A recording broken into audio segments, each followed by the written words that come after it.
Ever since the Damian Lillard game winner eliminated OKC, an old video of mine that I did last year is again starting to get some views. The scary thing is that not only this video is 100% valid a season later, but the situation is much worse today for Russell Westbrook. But I feel like him getting completely exposed in the playoffs and the entire basketball media turning on him could actually save his career. Otherwise, we could very well be seeing Russell Westbrook's last days as an NBA superstar. It's crazy, but let me explain. What up everybody, my name is Stefan and this is Heat Check. Let's get into it. Okay, so let me set things up for you. Westbrook shot an abysmal 36% from the field in the 5 games against the Blazers. Things got so bad that there have been reports that the Portland coaches told the players to always back away and let Russell shoot. He was jacking up almost 7 threes per game on 32.5%, which is bad by itself, but funny enough, it's actually an improvement over his regular season shooting from downtown, ranking dead last among players with over 5 attempts per game. That tells us two things right off the bat. One is that if you take away his drives to the basket, Westbrook's jump shot has always been very unreliable. But two, and more important, his decision making is extremely bad. Firing up threes when you know you're a bad outside shooter and especially repeatedly doing it in close games is both a bad decision but also frustrating for the entire team. And that takes us to the notorious attitude of Russell. As he would say himself, Westbrook hasn't changed one bit since entering the league. That includes all of the off-court drama with the media and the infamous next question. Trying to play against his old pals.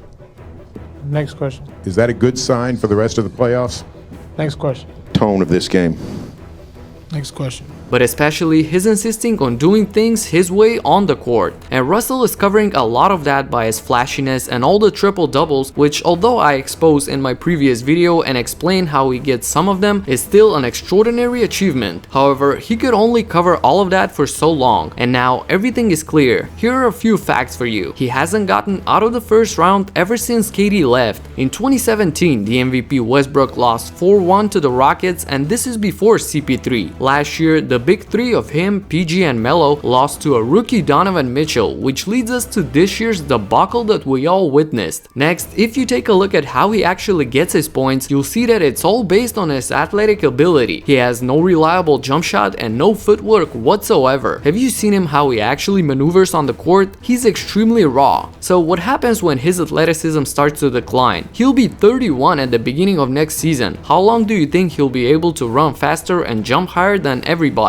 Russell needs to develop a strategic approach to his game, needs a reliable go-to move, and a change of attitude. And while all of this together seems like mission impossible at the moment, this is exactly the reason why I believe that this beatdown from the Blazers is actually a good thing for him and could save his career. Why? Because it's a great wake-up call. The way the entire basketball world quickly turned against him, both because of his game and because of his ego, I feel like makes this the lowest point of Westbrook's career. And ironically, this is the exact same position that his opponents were last year. After getting the 3rd seed and then completely dominated in the first round, the Blazers were getting ridiculed by some and advised to blow the team up by others. A lot of people thought that the entire team would crumble and not be able to recover from that devastating blow, but instead, how did they respond? By improving the record in the season, getting the 3rd seed once again in the killer Western Conference and absolutely dominating the first round matchup. And for a fierce competitor like Russell Westbrook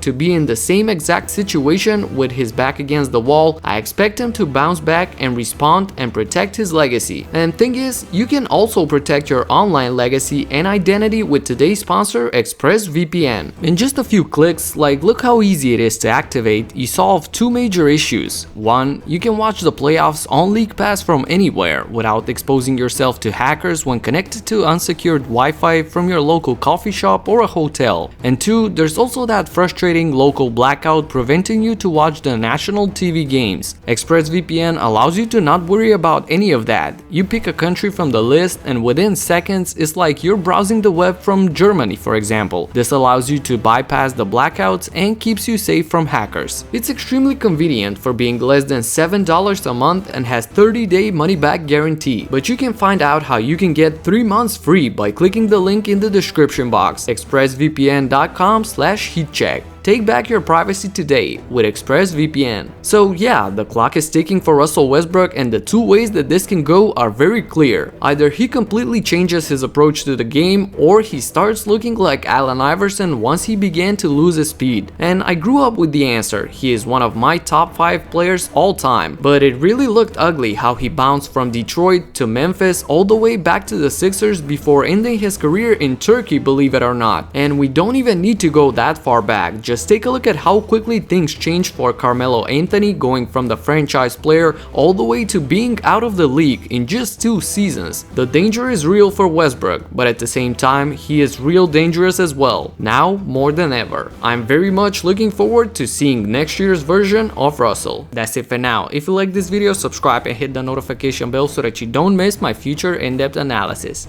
Talk to you in the next one. Peace out.